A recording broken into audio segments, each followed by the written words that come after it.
안녕하세요. 지식찜TV입니다. 오늘은 중국 vs 일본이라는 주제를 영상으로 만들려고 합니다.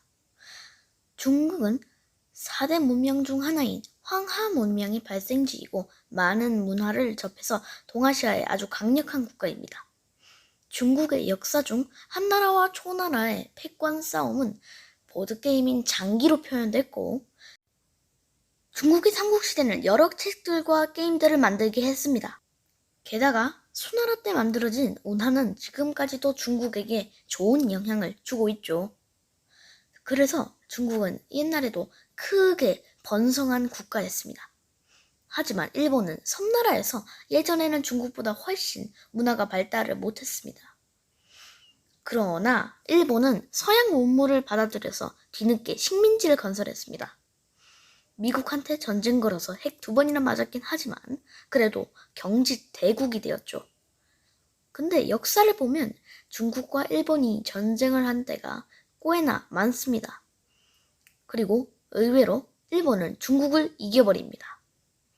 그렇지만 일본은 2차 세계대전 막판으로 갈수록 미국과의 대립으로 각종 전투에서 패배했습니다. 그 결과 일본은 전쟁을 패했죠. 오늘은 일본 vs 중국이라는 주제로 그 두 국가가 싸운 대표적인 전쟁들을 알아보도록 하겠습니다. 첫 번째는 원나라의 일본 원정이었습니다. 원나라는 유목민들이 만든 국가입니다. 그래서 그들은 해상에서는 실력 발휘를 못합니다. 아무리 몽골 제국에서 분열된 원나라여도 말이죠. 몽골은 부마국인 고려와 함께 일본 원정을 2번이나 시도했습니다. 그러나 이상하게도 2번 모두 태풍이 불어서 실패했습니다. 그러니까 원나라 군사들이 바다에서 실력 발휘를 못하는 것과 태풍이라는 두 가지 악조건이 같이 발생한 거죠. 역시 땅덩어리가 다는 아니군요. 다음은 청일전쟁입니다.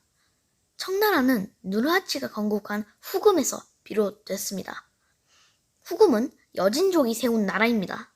고려시대 때 금나라처럼 말이죠. 그런데 왜 청나라와 일본은 전쟁을 벌인 건가요? 사실 청나라는 아편전쟁과 태평천국의 난, 그리고 서방세계와의 경쟁으로 국력이 많이 약화되었습니다.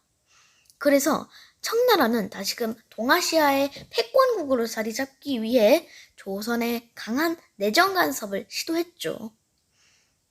일본은 조선을 식민지로 삼고 싶었으니 이런 청나라의 행동에 불만을 표했습니다. 그래서 일본군은 동학농민운동을 진압하러 온 청나라군과 조선에서 전쟁을 벌였습니다. 그 결과 일본군은 농민군과 청나라군을 모두 이기고 조선의 강력한 내정 간섭을 시행하였습니다. 그래서 일본은 미국과 태평양 전쟁을 일으킬 만큼의 세력을 키우기를 원했고 동남아시아에 많은 식민지를 두었습니다. 이번에는 만주사변입니다. 또 청나라가 피해를 받죠. 왜 자꾸 청나라를 괴롭힙니까? 만만하잖아요. 잠깐만. 이 만주사변의 원인은 일본 관동군의 만주장탈 야욕과 중국 내부의 혼란이었습니다. 일본은 만주사변을 이김으로써 괴뢰국인 만주국을 세워 만주로 세력을 확장시킬 수 있었습니다. 그래서 일본은 동남아시아로 눈을 돌릴 수 있었죠. 다음은 중일전쟁입니다. 놀랍게도 이번에는 중화민국이 이깁니다.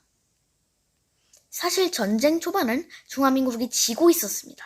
중화민국은 화북지방을 잃고 수도도 함락될 위기에 처했었죠. 하지만 중화민국에서는 단합이 이루어졌습니다. 국민당과 공산당이 서로 합하여 일본을 물리치려고 했기 때문입니다. 게다가 일본은 2차 세계대전의 주요 전투에서 계속 패했습니다. 그리고 일본과 대립하는 연합국들은 중화민국을 계속 지원하고 있었죠. 마침내 일본은 무조건 항복을 결정하였고 2차 세계대전도 종전되었습니다. 그러자 중일전쟁도 마침내 끝났습니다. 이상 지식잼TV였습니다.